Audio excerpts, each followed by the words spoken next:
at the starting point of cruelty, starting point of competition, selfishness of it, starting point of all kind of evil. Buddha taught us very wonderful technique, how to tame, how to train such a kind of violated mind to be concentrated, to be disciplined. When we can eliminate evil thoughts, the thought of selfishness, the thought of ill will, the thought of cruelty, the thought of all kind of evil, when we can eradicate, our mind become culture, mental culture. It is better than the physical culture. Now in every country, all the government form one kind of a ministry for culture. I think they are trying to collect some kind of remains of the nation to show the museum only. Most important culture means mental culture is very important for human life. To show the beauty of our life, we must train the culture of our mind. If we want to live happily in daily life, without any kind of tension, any kind of a misery, any kind of a sorrow, stress, we must train to tame.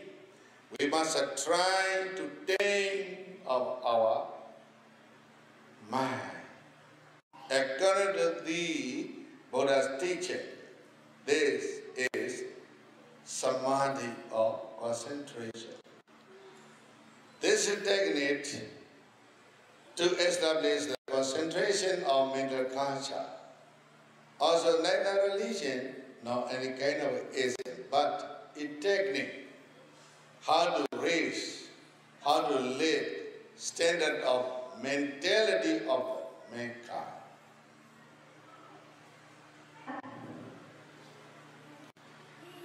Where we can train our mind to be cultured, to be civilized, to concentrate on a single object,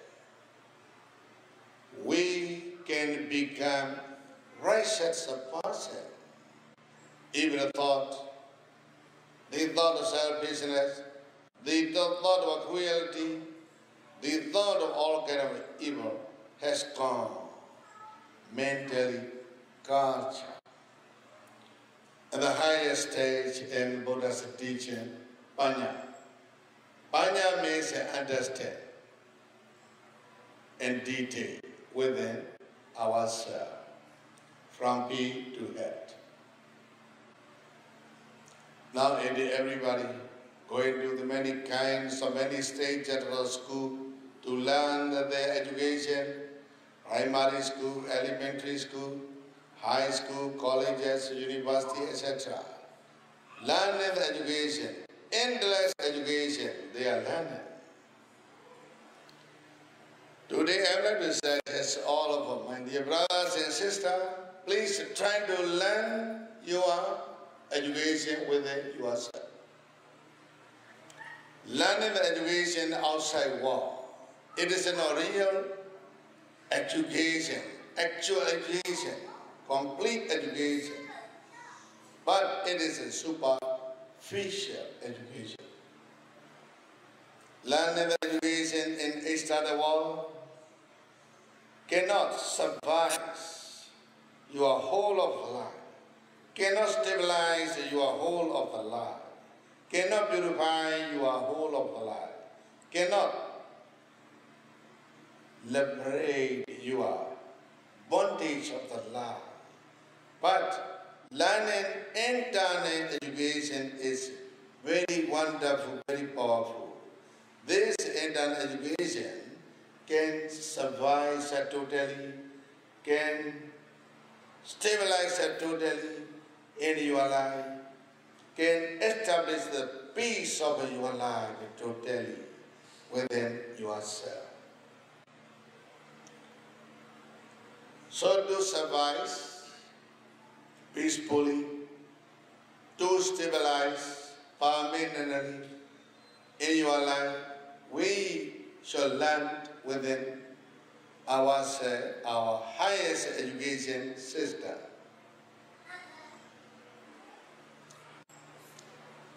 I would like to tell you one example. Now we are sitting in this very big building. What does meaning of this building? We must ask a question. And then we must learn how to build this building, how many materialities are included in this building. We should try to learn. At first, engineer design how to build this building, this Dhamma hall. He want to make beautifully this building. And then workers, carpenter, etc. So collected material, many materialities collected to build this building. Wood, iron, brick, cement, metal, many things are collected to build this building. All of our workers are built systematically combined according to the design by the engineer. And then it becomes the beautiful building. This is called Dhamma hall. If engineer made another design for the toilet, but the materialities are same: iron, wood, cement, metal only. Because of a different design, it can be say this is a toilet, or that is a kitchen, that is a house, or this is a pagoda. Materials are same. In the same way, we must try to learn within ourselves how many material qualities are combined or compound. How many mental qualities are combined and compound within ourselves from head to head. This mental physical body is our learning center. Please try to learn, to understand in detail. Another example, you can see very evidently on the table, what is this? You're going to say this is a flower. What does a flower mean? You must analyze. First of all, you can see easily only the color. Yellow color, red color, green color. Color is the only color, is not flower. The next, you're trying to check what is a flower. You will touch. When you touch it, there's a flower. I feel the cool nature at first. Keep on touching. Gradually, cool nature fade away. Warm nature rises. Cool and warm. Cool and warm. One element. Try to touch again this flower. When we touch the trunk, very hardness in nature. When we touch the flower, softness nature, softness, hardness, softness, hardness. This is one element. If you crush this flower and squeeze out, you will feel the liquidity and fluidity. This is one element. In this flower, smell also included one element. Taste also included one element. Second nature. They have second nature. If so, altogether, 8 material qualities are compounded. If we can analyze this flower into 8 divisions, flower disappear. 8 material qualities only remain.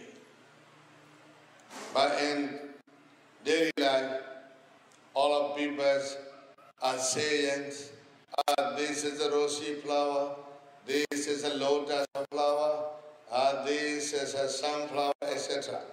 Many kinds of different names, but when we analyze this flower, we have only the 8 material quality. This is right understanding, true understanding. We should try to understand ourselves within ourselves truly, rightly. This is the highest education system taught by the Buddha himself. This analytical technique, analytical method is a leading to the insight meditation. So insight meditation or vipassana meditation is technique how to search for realistic nature and true nature in this very fathom long body. In this insight meditation, we have 10 stages of knowledge to understand, to learn. In this evening, just introduction, how to search for the truth and reality within ourselves. To remove the perception of the self, to remove the perceptions of self, to remove the thought of selfishness, this insight meditated wisdom is very powerful.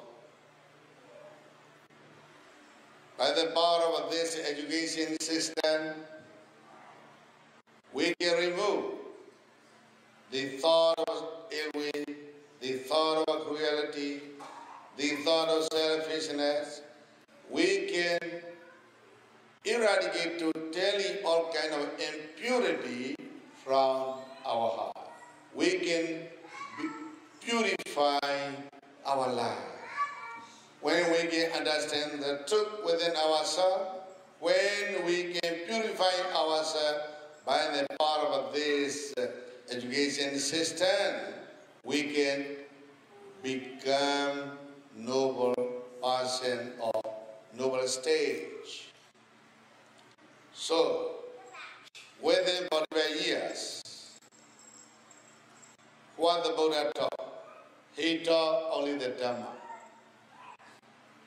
In this Dhamma, we analyze, we divided this Dhamma into 3 divisions, Sila, Samadhi, and Panya. Sila means a discipline to control bodily action and verbal action, not to do any evil, not to speak any evil. When we can follow this discipline, we can become good person. When we can control our mental action or mental activity, when we can remove our evil thought, the thought of selfishness, the thought of ill will, the thought of cruelty, etc., our mind become culture. At that time we can become righteous